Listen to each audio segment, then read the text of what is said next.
There is a Central Texas community forgotten by time and lost in the muddy waters of Lake Buchanan. But because of the drought, the ghost town is now exposed.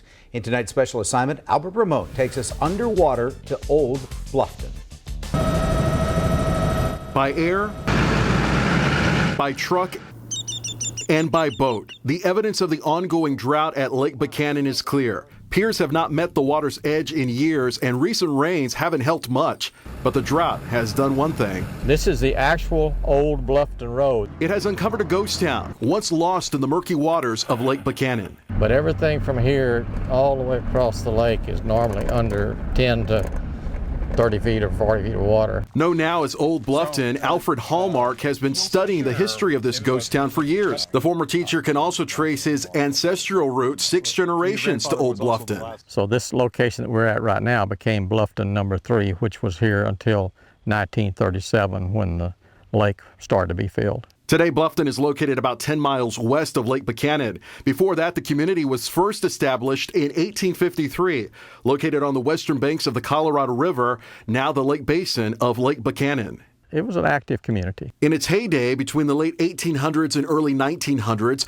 the community consisted of dozens of homes, a hotel, and a general store. The foundations of many of those structures still remain, preserved for decades by the cool waters of Lake Buchanan, and now in plain sight as the water continues to drop. Right behind us was a grist mill where they ground grain and that sort of thing. Then there was the Bluffton store. The blacksmith shop was right here. And this is the foundation of the very first home in Bluffton, established by Alfred's great-great-great-grandfather. Foundation remains, typically covered by 20-plus feet of water. Even the cistern in the back of the house still is here. In 1931, construction of the Buchanan Dam started, and families living in the future Lake Basin were told to pack up and get out. They had no choice but to move. Homes, businesses, even the cemetery had to be moved 8 miles west where Bluffton now resides. The people of the community had no choice about the dam. The dam was going to be built, but they had to sell. Some sold relatively quickly, some sold for inadequate amounts of money. At the local cemetery, nearly 400 bodies were dug up and reburied near the new town. Remnants of that cemetery still remain today. We'll stumble on it in a moment. 2 years of exposed lake bed has allowed for this thick undergrowth to spread. Well, where are you, Johnny? Making it hard to locate Johnny C. Park's tombstone, a distant cousin of Alfred. By 1937, the lake began to fill up for the first time. In only 10 months, the newly established Lake Buchanan was nearly full. Since then, the site of Old Bluffton has only resurfaced 4 times because of a drought. But it's just a matter of time that this ghost town will once again slip beneath the surface of the water to sleep at the bottom of Lake Buchanan. On special assignment, Albert Ramon, KVUE News Night Beat. 1, 2, 3, and D.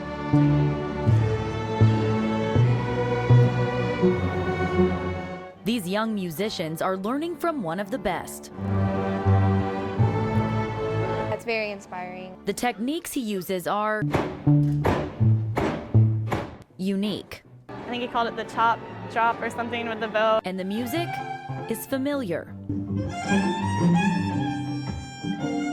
He talks a lot about the melody line. It makes playing your string instrument very fun again. Orchestra director Mary Powers hopes her dedicated students leave the workshop inspired. The sky's the limit for them as performers and for enjoyment as an adult. For like 14 years, I've really been committed to being an educator as well as a performer. Christian Howes started playing at 5 years old. At just 17, he started to play professionally in an orchestra. I've succeeded because I've found my voice. I want these kids to find their voice. Howes hopes these students will take away more than just a new technique, because the road to becoming a premier violinist isn't an easy one. He's had his own fair share of setbacks. Well, there was a lot of challenges I had when I was young.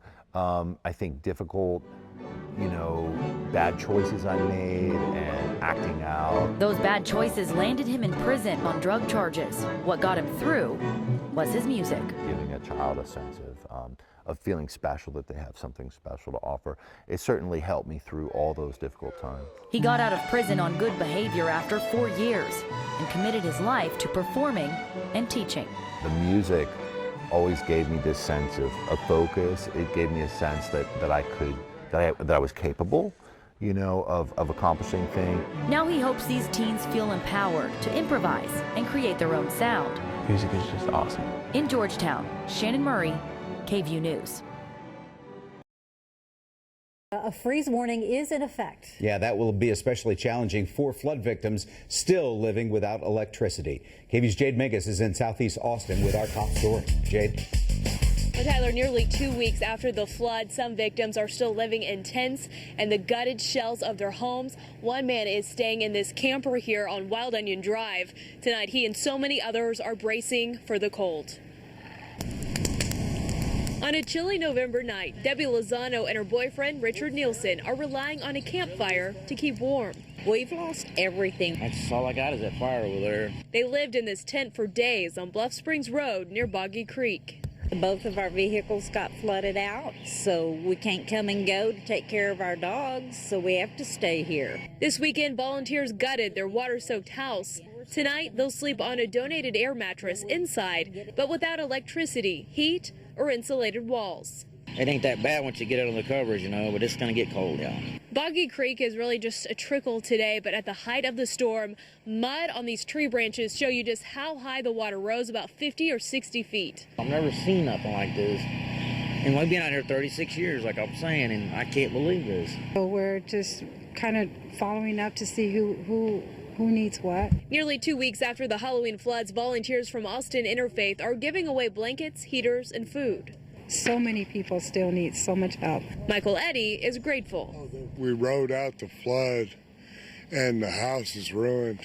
I live in this travel trailer. At 6'4", he's living in tight quarters so he can be closer to the cleanup effort. It's cramped, but it's cozy. He'll keep warm with an electric heater, while other flood victims don't have that luxury. All we have is a campfire to keep us warm. That's it. We're going to be really, really cold.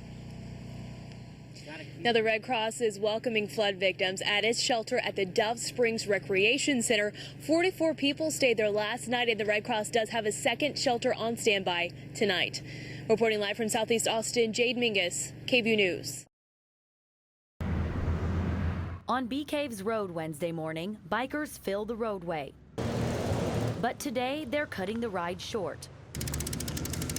They stop here near the intersection of Barton Creek Road, where Morgan Merrill got hit just weeks ago. I go front on to these things because I want to keep her name alive in every way I can. Her mother, Hillary Merrill, helps put up the white ghost bike in her memory. She was just kind of coming into her own. She was 28 years old and thinking maybe she was going to get that full-time teaching job she was hoping to get, so she didn't have to work 3 jobs. Just in front of the bike, mementos. But her favorite necklace will rest somewhere else. And it was my mother's necklace, and my daughter wore it every day of her life. And I just cling on to anything I can at this point. Cyclists say this is a popular area for them to ride. Now they're asking for this shoulder to be widened so it will be safer. I wrote this a week before Morgan was killed. The shoulder got so narrow. It used to be very wide, but when they repaved and they repainted, they narrow it. Al Bastidas is the founder of Be Kind to Cyclists. He says the shoulder should be 10 feet. We lost a beautiful human being, and it hurts. I want people to do exactly as the sign says and be careful of cyclists. Hillary says she's heard from hundreds of people who loved Morgan, a competitive athlete, tennis coach, and friend. Wow, you know, your daughter was unbelievable. I always knew it, but to get that affirmation from everybody is overwhelmingly a loving thing to have happen to me and my family. Now she hopes her legacy will live on. What can we do to touch out to somebody and to include everybody in our lives? This grim reminder on the side of the road, she wants drivers and cyclists to be careful and think just that.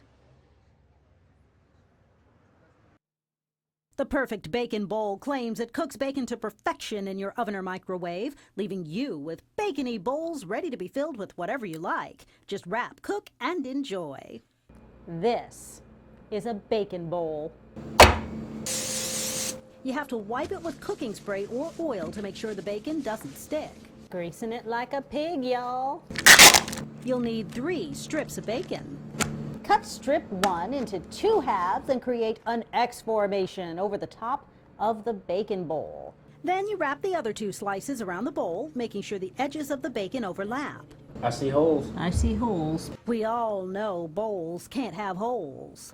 Now it's time to put our bacon bowl in the microwave.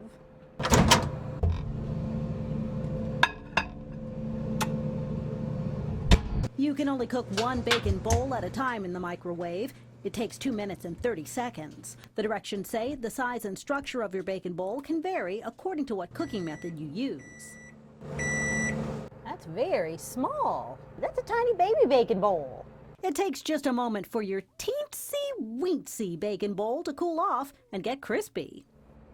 Babies can eat from this. This little thing holds less than a regular-sized cup. It's deliciously adorable. See, I was expecting like this huge, massive bacon bowl. And I get this. Hey, it's a bowl. Now to fill it with. Yep, little bacon bowl sundaes, y'all. It can't not work, am I right? I have to say, it's holding the ice cream well. For some, everything really is better in a bacon bowl.